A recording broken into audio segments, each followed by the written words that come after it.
Hello and welcome. We're coming to you live from the Facebook studio here at the Raisina Dialogues 2020. And with me, we have Maharashtra's youngest Environment Minister, Aaditya Thackeray. Politics and standing up for green causes may not always go together. It's quite tricky, especially when sometimes it comes in the way of the government's development agenda.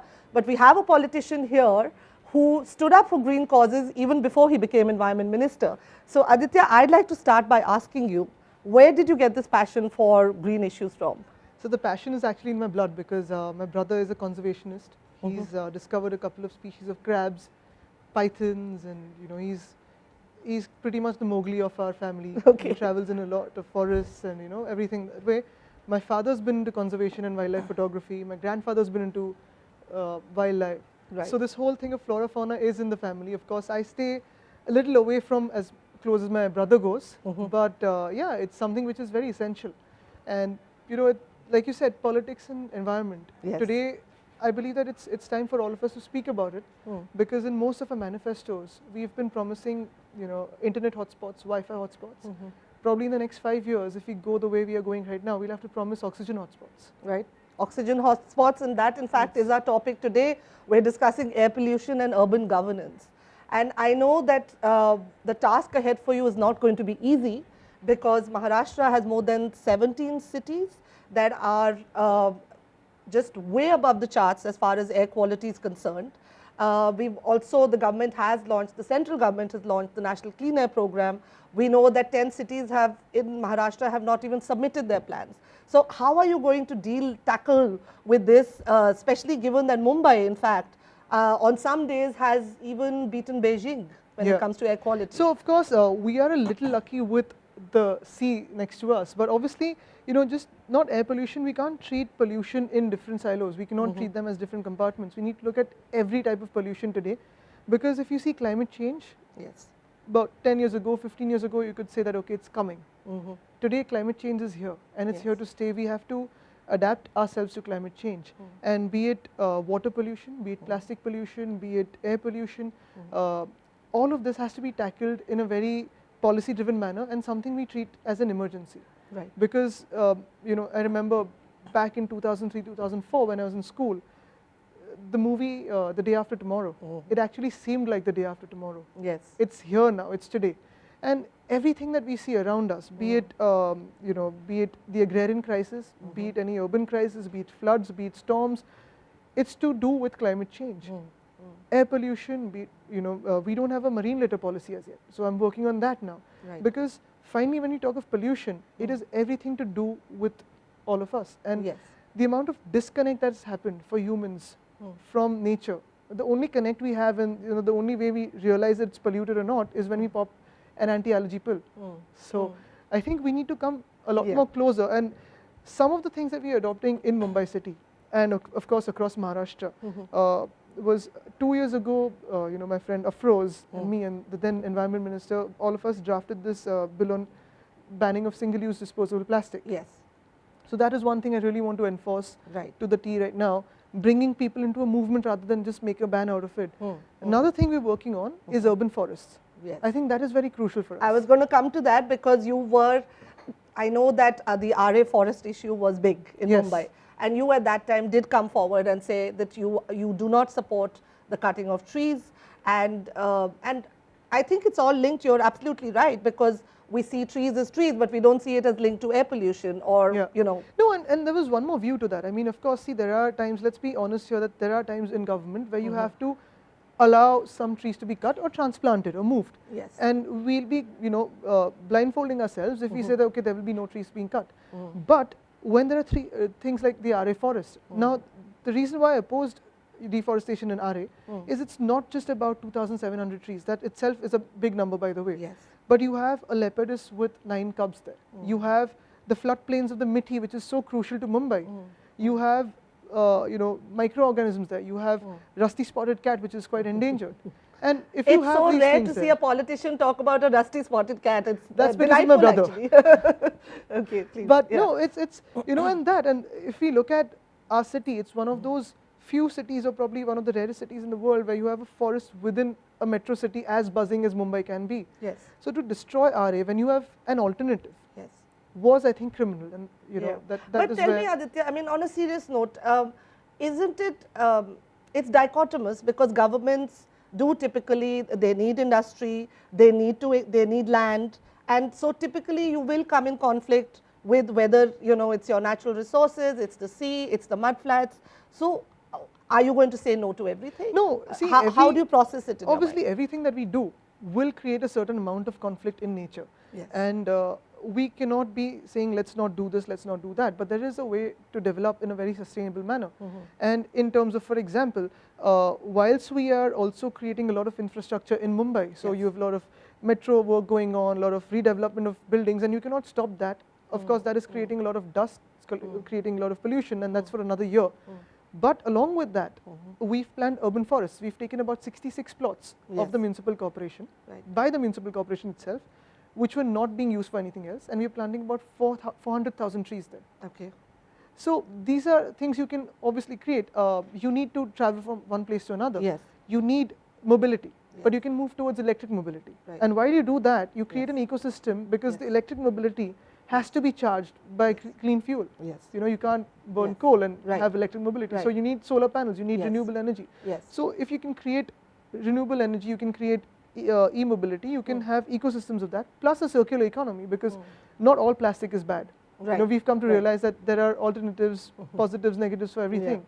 So there has to be a balance. Okay, I get that you're saying let's look at the big picture, let's join the dots, but let's also face the fact that there are industrial clusters in and around Mumbai, around Maharashtra, where the air quality is very poor. If you look at Mahul, for instance, there are many hotspots where, if you talk about PM 2.5, it's skyrocketing. Yes. So what is your government's policy? You have to come down onto the implementation of the law. For example, for plastic waste, there is the EPR, Extended Producer's Responsibility, which no one till date had followed. We just started implementing it.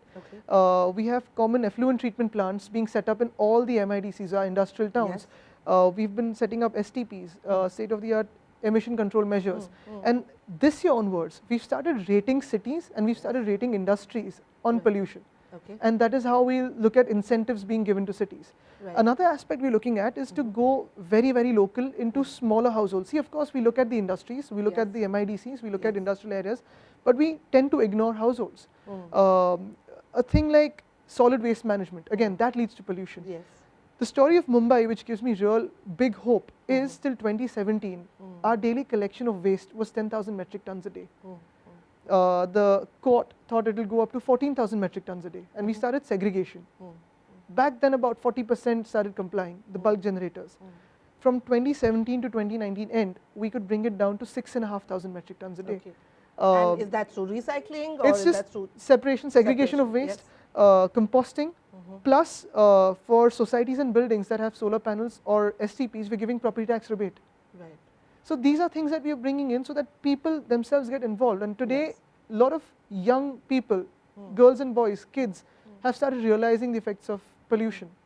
But can I ask, for Mumbai at least, will we look at PM 2.5 levels coming down in the time that your government is in power? We all have to make the effort. Around the corner? Look, I won't be the traditional politician and say, yes, 100% we'll do this. But if at all we get together, and like I said, you know, what gives me hope is one city like Mumbai, we got down this waste by 3,000 metric tons a day in 2 years. So this gives me a lot of hope, and especially when you look at India as a whole, 1 billion people have a global impact. If we start looking at, because see, again, you know, I'll just draw you back to our own heritage and culture, and that's how I tell everyone that we are a country that worshipped nature.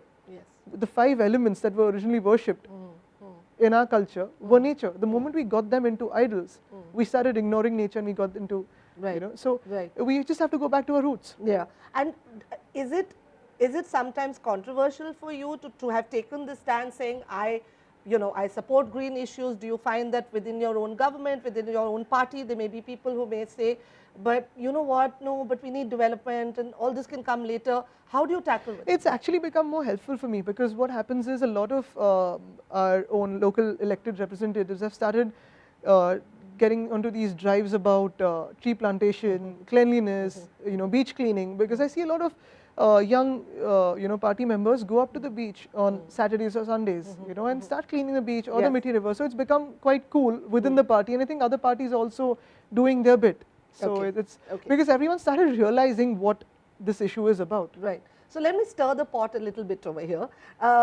You have a multi-crore coastal road project which is coming up, and it is going to destroy the mudflats. It is going to affect 2,000 fisherfolk families.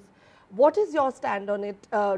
Do you support the project? So the very fact that this project took 6 years is because we went back and forth on every sample, on every research that happened. There are no mudflats actually involved in this. It's there are the south. zones which are No, that's the north section, which is on state. The south section, which was with the BMC, which we controlled, and now we've got into state government. But the BMC section is completely clear of environmental issues, which is why again we've started work. In fact, it's opening up 96 hectares of open space and green space. And along with that, if you see the quality of water, how do you say that it's opening up a green because space? we're creating green space out there. But if you see the water today, if you take a sample of water there, unfortunately nothing can live. It's that bad. With the STP plants that will come up along with it, the 8 STPs that we are creating, we'll be treating water and releasing it in the sea. That's when water would actually be cleaner. Currently, wherever people feel that there is a certain issue that will happen, you have tetrapods. That isn't natural either. So obviously nothing's growing on the tetrapods. So we're just replacing the tetrapods with the coastal road. And with the fisherfolk, more or less the issue is sorted because it doesn't come in the way, and plus you have a span which is wide enough so that the boats can pass through. And what if people say you're being selective? For RA you said let's not cut the trees, and for the coastal road project you're saying no, that's fine. No, because RA, there is a reason, there is an alternative firstly. Two, you have a direct relation, a correlation with environment because it's the floodplains of the Mithi. So that is where the issue stands. Fair enough. Your one big challenge which you see in the next 2 years which you want to tackle when it comes to the environment in Maharashtra? I think, of course, air pollution. I've also suggested to our assembly that all the elected representatives convene together and speak about air pollution, but pollution at large, because water runoffs, groundwater table reducing, climate change. Climate change is also affecting our farmers, and which is why we faced 4 or 5 years of drought and then excessive rainfall this year. So 5 years have gone waste for the farmers, and we've gone into a loan waiver. But if we have to avoid that, we have to get drip irrigation, we have to change our techniques of farming, we have to adapt our urban cities to have flood control tanks. For example, Mumbai city, we've moved from flooding to waterlogging, flooding of 2 or 3 days to waterlogging of about half an hour with pumping stations and stuff like that. But essentially, if you have 485 mm of rainfall in 3 hours, no city in the world can survive that. And that is a climate disaster. So climate change is a major issue for me currently, and that is what we cannot stop it now. I mean, we'd be lying to ourselves if we can stop it, but if we can adapt ourselves, stop it from moving further, try to have corrective action somewhere, that is where we as a human race can survive. Aaditya Thackeray, thank you so much for speaking to us here at the Raisina Dialogues. There's lots of more Facebook chats coming up here from the studio. You've really set the bar high. We have a politician here who has a refreshing new look on green issues, and let's hope more and more politicians are willing to talk about not just air pollution, but wildlife and the leopards and the cubs, and more power to you.